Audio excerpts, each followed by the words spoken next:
71వ కీర్తనలో 8వ వచనం, నీ కీర్తితోనూ నీ ప్రభావ వర్ణనతోనూ దినమంతయు నా నోరు నిండి ఉన్నది. My mouth is filled with your praise and with your glory all the day. దేవుని ప్రభావాన్ని గురించి నేను ఆలోచిస్తూ ఉంటే, ఒకవేళ నీవు ఆలోచిస్తూ ఉంటే, ఇంకా వేరే ఆలోచనలు ఏమొస్తాయి కదా? వస్తాయా? దేవుని ప్రభావం, దేవుని గొప్పతనం, దేవుని ఆశీర్వాదం, దేవుడిచ్చే స్వస్థత, దేవుడిచ్చే మహారక్షణ, దేవుడు మన తీసుకుని వెళ్ళబోయే బంగారు నగరం. లేవటంతోనే ప్రభువును జ్ఞాపకం చేసుకోవాలి. ప్రభువుని ఎందుకు జ్ఞాపకం చేసుకోవాలంటే ఆయన మనలను బంగారు నగరంలోకి తీసుకెళ్తాడా? అందుకే వచ్చాడు ఆయన కిందకి. ఎందుకు వచ్చాడు? పరలోక మహిమను విడిచిపెట్టకూడని భాగ్యమని ఎంచుకొనక దాసుని రూపమును ధరించాడు. శిలువ మరణం పొందినంతగా తన్ను తాను తగ్గించుకున్నాడు. హల్లెలూయా. సో ఇక్కడి నుంచి ఎక్కడికన్నా వెళ్ళాలంటే నానా తిప్పలు పడాలి కదా.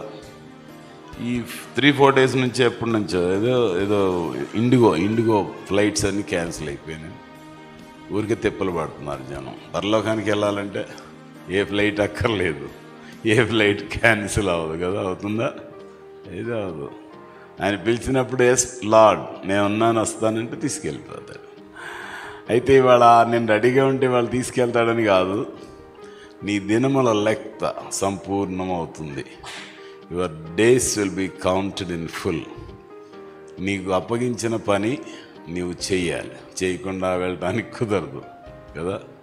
చేయకుండా అలాగే మొండితనంగా కూర్చుంటే ఆయన దగ్గరికి వెళ్ళవు. ఒక యజమానుడు ఒక దాసునికి ఒక పని అప్పగించాడు అనుకోండి, ఆ పని చేయకుండా మళ్ళీ యజమాని దగ్గరికి వెళ్ళగలుగుతాడా? వెళ్ళాడు కదా.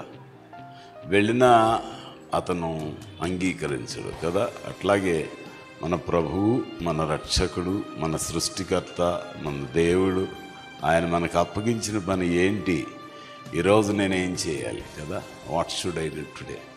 నేను ప్రతిరోజు సాధారణంగా చేసుకునే ఒక అంశం ఏంటంటే, ఈరోజు నీవు అప్పగించిన పని నేను సరిగ్గా చేయాలి. ఈరోజు నేను సద్వినియోగం చేయాలి. నీవిచ్చిన 24 గంటలు సద్వినియోగం చేసుకో అని ప్రార్థన చేస్తా.